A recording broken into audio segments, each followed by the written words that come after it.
Hey, good morning, guys. Rover Dude here, and just gonna do a little talk about. I don't like to say blog because I'd like to create my own little thing here. It's a new thing. It's called the Talk About. So anyway, I'm just gonna talk. Just feel like talking this morning. Here in Naples, Florida, enjoying a nice, beautiful morning. Sun's out, it's bright. Very little clouds in the sky, or very thin. Right now, it's kind of chilly. I believe last night it went down to the mid 40s, early 40s. And right now it is exactly 51 degrees is what my car is saying.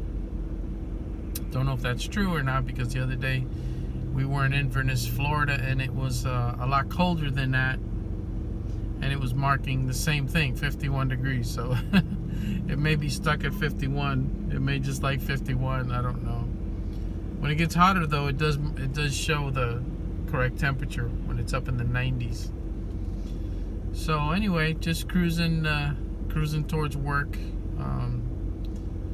Still here, wrapping up some stuff here in Naples, Florida that I need to do before we're able to move on to Inverness and do some more funky videos up there.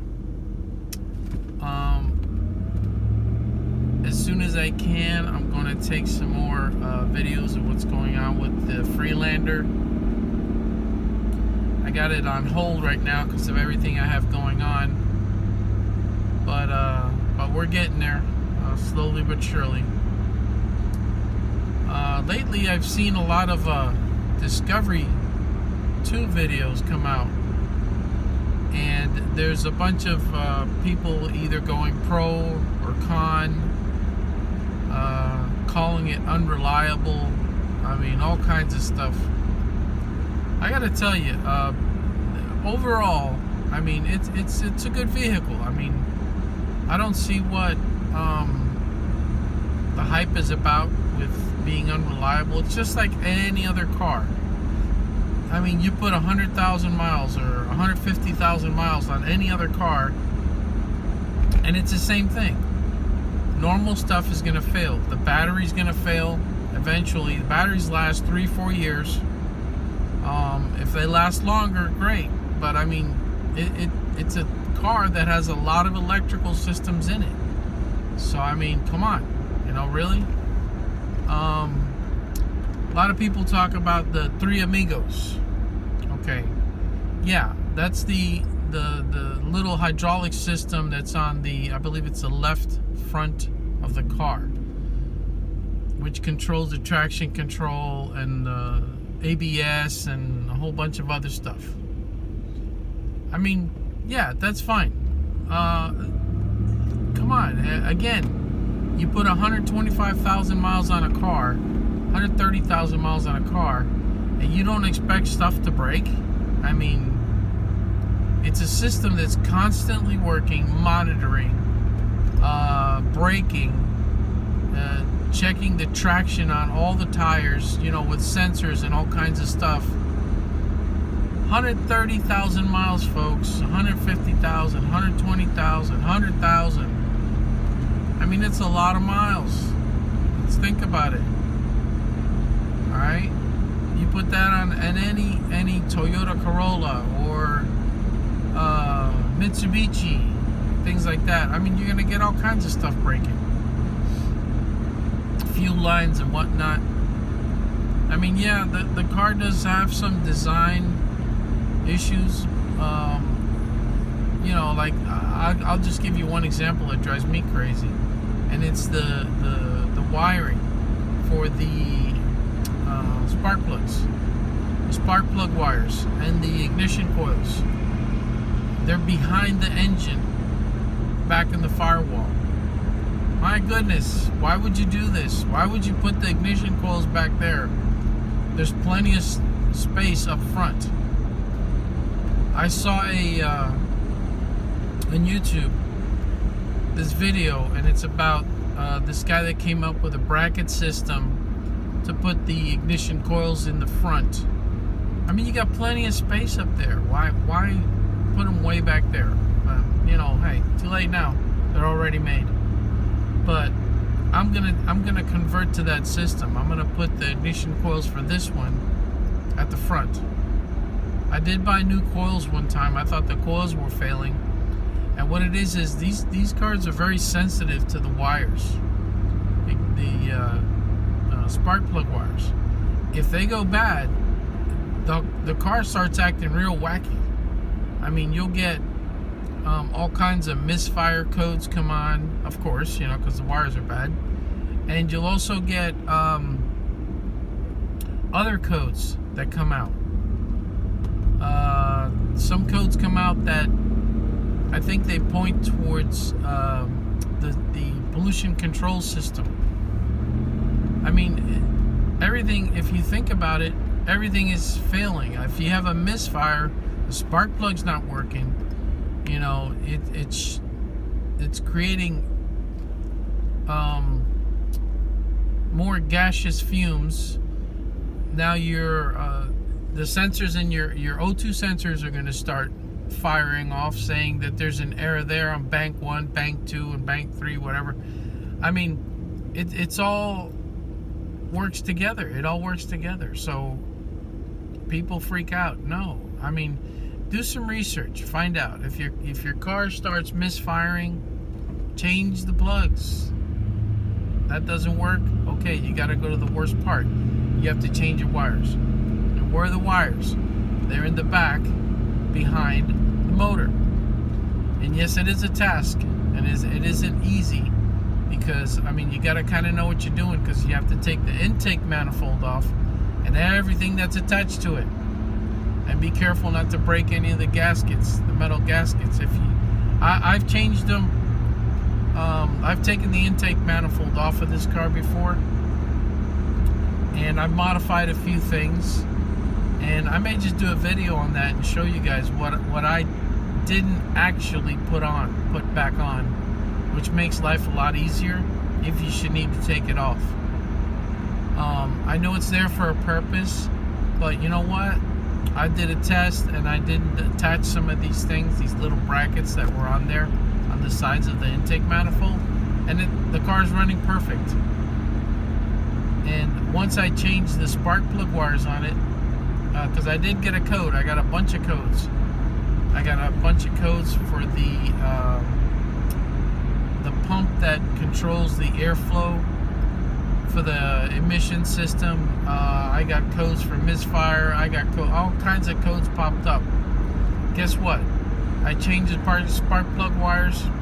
It's running perfect. All the codes went away.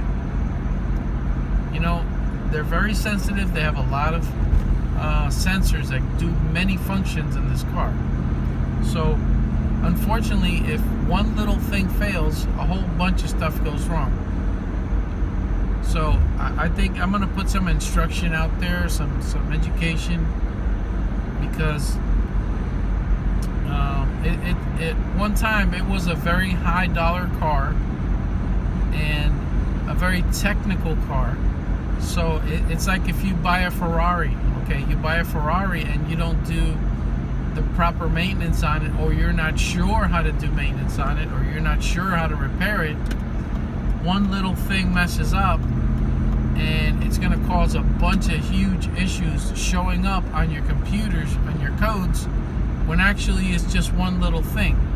Again, if you're not technically savvy and you don't understand what it is that's going on with the car, you're gonna go crazy. You're gonna change a bunch of stuff on it, spend hundreds of dollars, maybe thousands, and you're still gonna have the same problem. Then all of a sudden, you change the spark plug wires and put the proper wires on it because it's a Ferrari, and the thing runs great.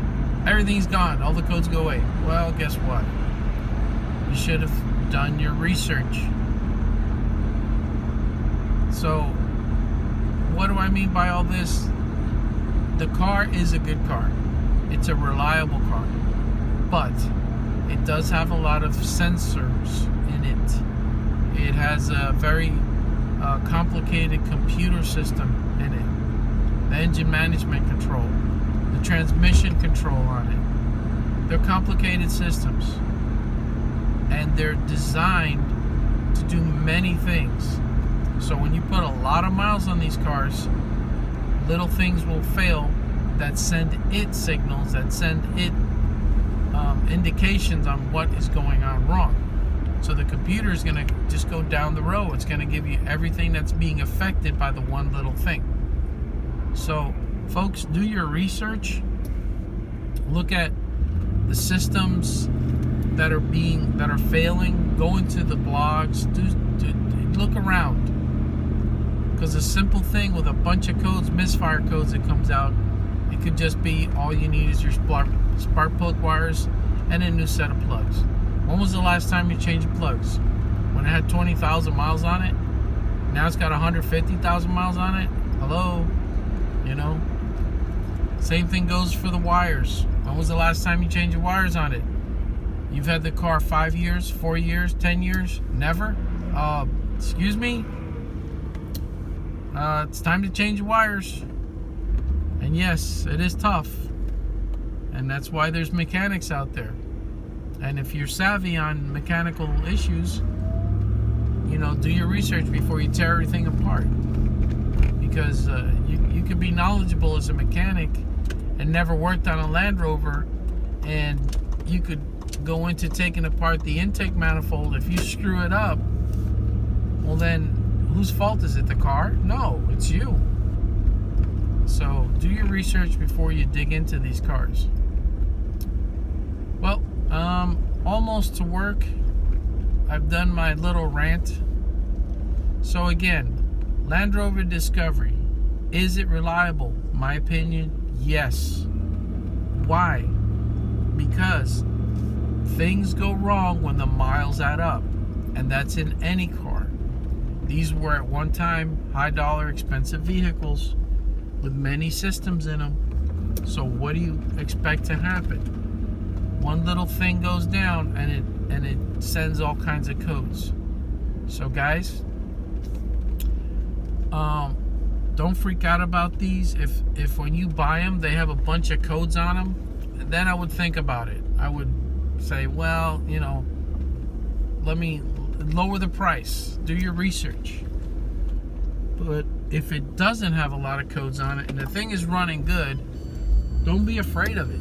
It's not an expensive vehicle to fix. Nowadays in eBay, and there's a bunch of other ways to get parts, you'd be surprised, even directly from England. So guys, I hope you enjoyed my rant. I guess sometimes it helps out and sometimes it doesn't, but I do see a lot of these videos online, and they're throwing down a lot on the Discovery too. And there's no, I don't think there's reasoning in it. You know, I'm a straight up guy and I'm going to tell it to you like it is. It's a great car. It's a great vehicle, a SUV or whatever you want to call it. The off-road capabilities on it are amazing, because it does have a coil suspension all the way around.